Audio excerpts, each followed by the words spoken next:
Tuna salad, one of those classic lunch menu options. I'm going to show you the way I like to make it. High in protein, high in omega-3 fatty acids. And I'll show you a few ways to keep the calories down on this tuna salad as well. So I'm going to start by prepping the vegetables here. I like to add cucumber, celery, carrots. So I'm just going to wash all these vegetables. And once they're all washed nice and well, take the cucumbers, cut them in half, cut them into quarters lengthwise, and gently and carefully run my knife through the cucumber seeds to get all those seeds out.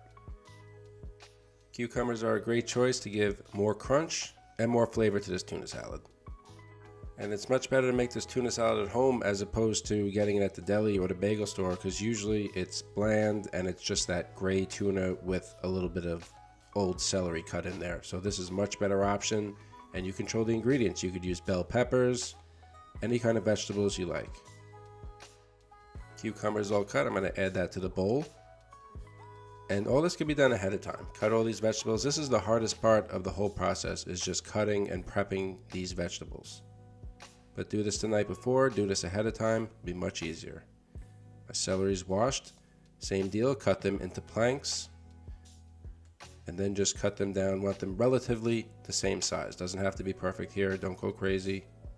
Add that to the bowl with the cucumber, and next the carrots. Cut that in half.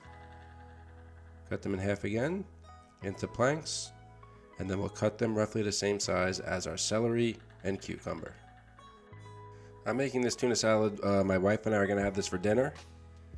Changes it up a little bit. I like to have this once in a while, and anything left over I'll put for her lunch the next day. Put it over some iceberg lettuce or romaine lettuce, like a salad, so we get two uses out of this tuna salad.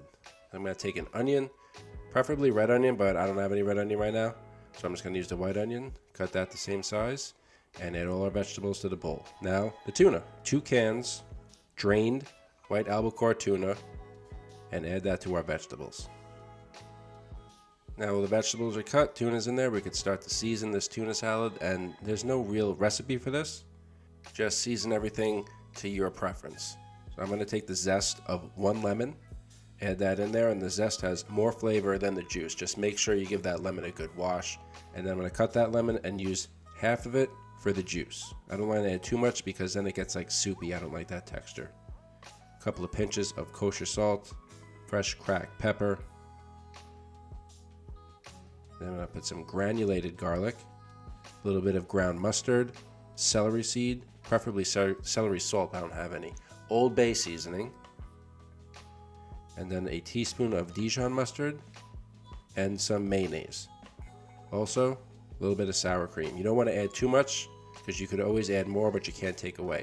Now, if you want to keep the calories low on this tuna salad, use Greek yogurt instead of the mayonnaise and the sour cream. Or you could use reduced fat or low fat sour cream, but the Greek yogurt has no fat and it'll keep the calories really low if you're on a diet here.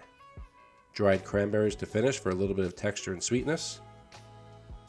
And that's it for this tuna salad recipe. Give everything a taste, adjust the seasoning as need be, but just make sure before you serve this, put it in the fridge, minimum half hour, let those flavors come together, and let it become nice and cold. Now I have some bread here I toasted. 3 pieces of bread, and I'm going to put some on each piece here and stack them up to make a nice sandwich. Of course, there's a million ways you could serve this tuna salad. You could put it in lettuce wraps, you could put it in a wrap, spinach wrap, anything like that. I like to take the 3 pieces of bread, stack it up, and have it like that with some chips on the side. Also, this tuna salad is really good stuffed in avocados, or make like a tuna melt. You take the bread, put some cheese on there, and let it get melty like you're making a grilled cheese, but a tuna melt style. Really good like that. Thanks for watching. Don't forget to subscribe for more recipes.